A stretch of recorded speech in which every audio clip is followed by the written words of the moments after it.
mean, we have digitalization since the 1960s, 1980s, or 1990s for the masses, let's say. Still, 90% of companies, for example, in Switzerland, there was a representative study, still 90% of companies are digital dinosaurs. So we still have 30 years of digitalization, but still most companies are digital dinosaurs. So for them, they don't do anything. For them, it's not relevant. For them, it's like the maximum what they do is like we have a new computer, and that's what they are doing. So they are sometimes even having no website. They're just having no, maybe an email that is kind of like more common, but still, I mean, just look how many companies still have a Gmail address or whatever. So the proficiency level is very low. And why the construction industry takes longer? Because the need is not so high. Because construction industry was working pretty well without being disrupted. For example, the IT industry needs to move fast because if you're not moving with the IT industry, you're being overturned. So pretty much after 5 years, you can close your business if you're not doing anything in the IT industry. After 5 years in the construction industry, you're still fired. You can still say like, yeah,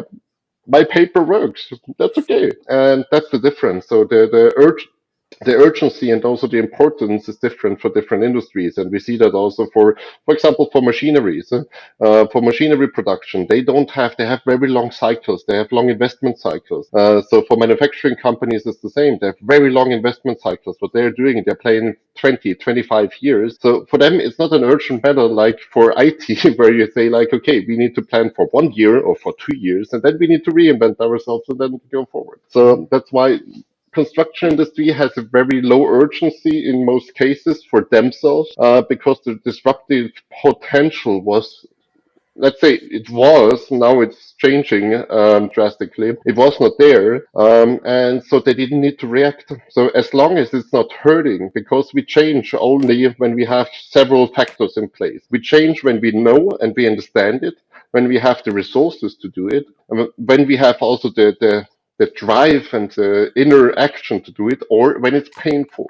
And usually industries only change when there is pain in the market.